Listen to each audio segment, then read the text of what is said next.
Today is Friday, February 26, 2016, and the title of this rant will be Trump and Christie, or Chris Christie, Bloviators in Chief.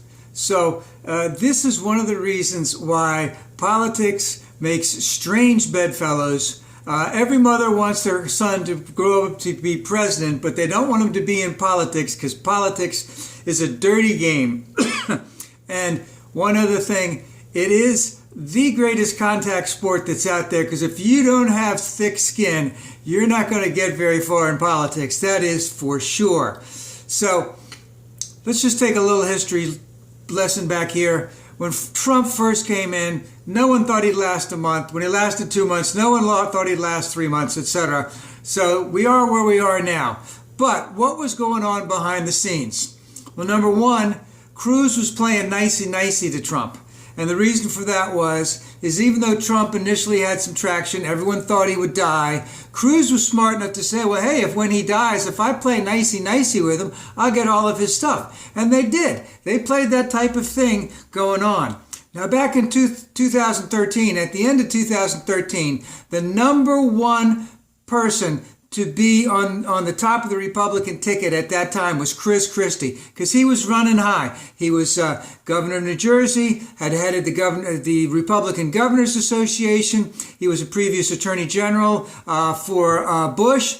He had a lot of connections. He'd bundled a lot of money for Bush, and that he had raised a lot of money for the Republican governors. So he was in sync with a lot of people. He had paid his dues. He had gone around and tried to help get people elected. But then came Bridgegate, and don't want to get into Bridgegate now, but it screwed things up for him.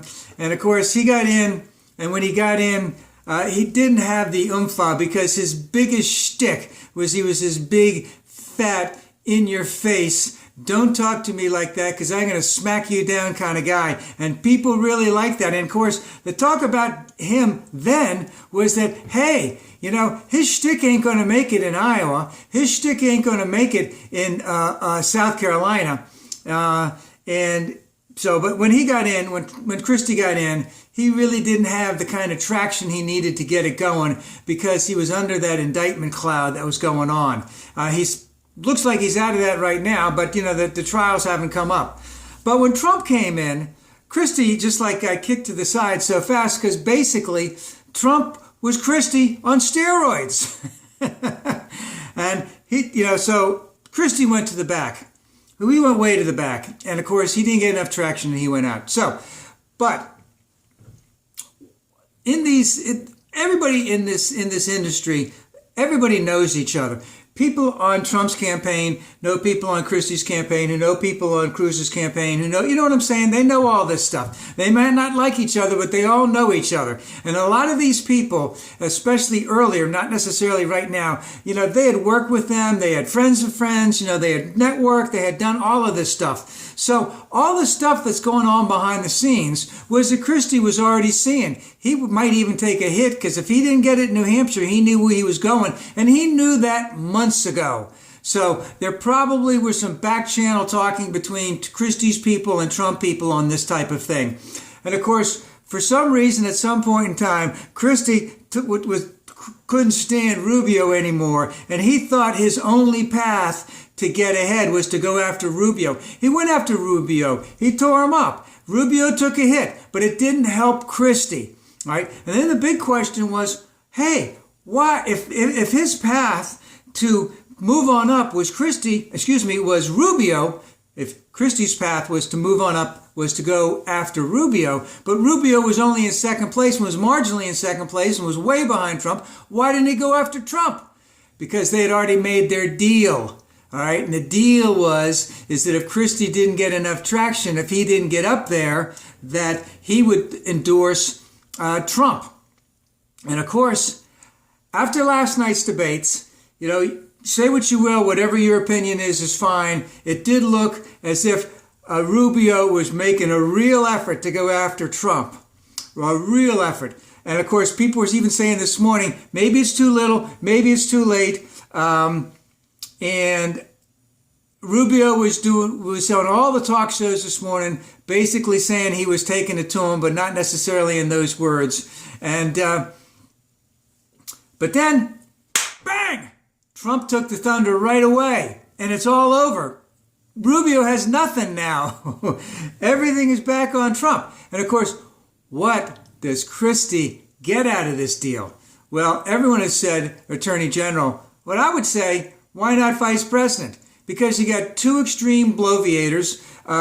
They say what's on their mind. They're in your face. Whatever you think you might have on them, they will turn it around completely. They're that fast. Okay. And here's another thing. Trump gets to be president. Christie gets to be vice president. You know, just like the Spiro Agnew was back in the 60s and early 70s, he's the attack dog for Trump. Trump can look presidential, and Christie can do all the attack work. And of course, what does that give Christie? I think Trump is like 16 years older than Christie. That would give Christie a great platform to go to the presidency. It's if Donald gets the presidency himself the first way around. So I would think that it'd be, meaning I would think that it would be vice president and not attorney general, unless Trump is going to bring someone in as a vice president who couldn't possibly be president at a later point in time. So all of Rubio's thunder, smackdown from last night's debate. Trump is way ahead in Florida. He's not there in Texas as of yet, but his biggest rival right now is Rubio. He stole his thunder. He smacked him down. He's got a big lead on him in Florida. Even though most people can't stand Christie, you know, the press love him because of the way he acts. Both on the fact that he's really smart and on the way he smacks people around. The press loves that. So they're making this thing out much greater than what it really is. But this is showing that the game is going to be over for Rubio really, really quick. You know, doesn't make any difference what Karl Rove and his groups are going to do. Doesn't make any difference what the Koch brothers are going to do, Sheldon Adelson, or anyone else of that ilk that has a lot of money that wants to change things. It ain't going to happen right now. It's not because of Christie. It's because of Trump. And, of course, the game over is for Rubio when the Florida primary is in. It looks right now as if Cruz might take the Texas primary, but he is so limited in terms of his appeal around the United States that he will never, ever get the nomination. And Trump already knows, not only because of the polling, not only because he knows who Cruz is, but all those back channels, they've all said, hey, look, if it's between you and Cruz, we're going for you. So a great day for Trump, Christie VP or Attorney General. Rubio and Cruz basically got consigned to almost life support today.